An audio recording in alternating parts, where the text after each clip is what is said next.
This is Sridhar Kadari, senior journalist, managing editor, V media news. Bhudan పోచంపల్లిలో ఉన్నాము. Dharani silks and cottons అధినేత కర్నాటి బాలరాజు గారిని కలవబోతున్నాము. ధరణి సిల్క్స్ కాటన్స్ సాధిస్తున్న విజయాలేంటి, వాటి గొప్పతనం ఏంటి, మరిన్ని వివరాలు తెలుసుకుందాం.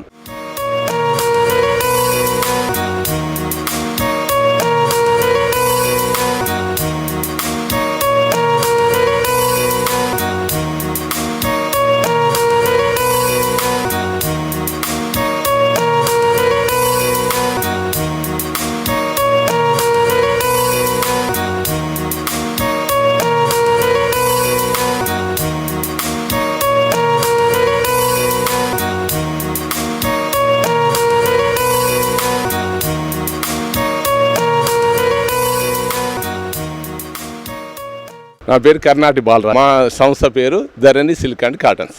మేము ఫస్ట్ మా షాప్ పేరు అమర్ సారీ సెంటర్. నేను 10th అయిపోగానే మా నాయన ఇంటి పనులు చేస్తూ అప్పుడు చీరలకు పాలిష్ చేసేవాడు. ఇది పోచంపల్లి చీర తయారు చేసి గంజి పెట్టి దాన్ని ఫినిషింగ్ చేసేవాడు. నేను ఇది చూసి మా బాబాయిలు పెద్దనాయలు అందరూ ఈ వ్యాపారంలో బాగున్నారు. నేను ఉద్యోగం చేస్తే ఎన్నటికైనా నా జీవితాన్ని నాన్ని గడపడితే నా కుటుంబాన్ని మాత్రం డెవలప్ చేయలేను అని వాళ్ళని చూసి నేను ఆదర్శంగా కర్ణాటక అనంతరాములు కానీ, కర్ణాటక పాండుగాని కానీ, పురుషోత్తం గారు కానీ, కర్ణాటక శ్రీశైలం మాజీ సర్పంచ్ చేశారు. వాళ్ళని చూసి మనం ఇది బిజినెస్కే మనం కరెక్ట్ అని నిర్ణయించుకొని 10th అయిపోగానే బిజినెస్కి వచ్చాను.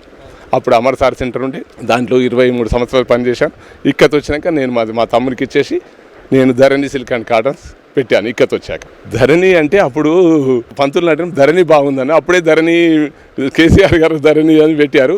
దాంతో ఆ పేరు మా పేరుతో హిట్ అయిపోయింది. తెలంగాణ మొత్తం ధరణి వెబ్సైట్ పెట్టారు కదా, దాంతో మా షాప్ కూడా హిట్ అయింది. మా దగ్గర పోచంపల్లిలో ఫస్ట్ కాటన్ చీర తయారయ్యేది. ఒకప్పుడు 1951లో గాజులు తయారయ్యేది, గాజుల పోచంపల్లి అని ఉండే. తర్వాత కాటన్ చీరలు తయారయ్యేది. తర్వాత కాటన్ చీరలు తయారవుతుంటే మా షాపులోన అప్పుడు ఏం చేశారంటే కాటన్ చీరలు తయారవుతుంటే పట్టు చీర తయారు చేయాలని ఆమె సూచించింది. పెద్దనాయన ఈ బిల్డింగ్ ఓనర్ కర్ణాటి అనంతరాములు అక్కడికి వెళ్ళి బనారస్కి వెళ్ళి అక్కడ పని నేర్చుకొని ఫస్ట్ మొట్టమొదటి పట్టు చీర తయారు చేసిన వ్యక్తి మా పెద్దనాన్న Karnati Anantharamulu. First weaver, first silk చీర తయారు చేసిన వ్యక్తి ఆయన్ని పోచంపల్లిలో. ఇప్పుడు ఇంత పెద్ద సంస్థ అయింది. మా దగ్గర టవల్స్ నుంచి towels, bedsheet, single bedsheet, double material, cotton, suit material, cotton చీరలు, మస్లైడ్ చీరలు, సీకో చీరలు, పట్టు చీరలు, పోచంపల్లికి సంబంధించిన టోటల్ ఐటమ్ మన దగ్గర A to Z దొరుకుతాయి. ఎక్స్పోర్ట్ వాళ్ళకి మనం సప్లై చేసాం.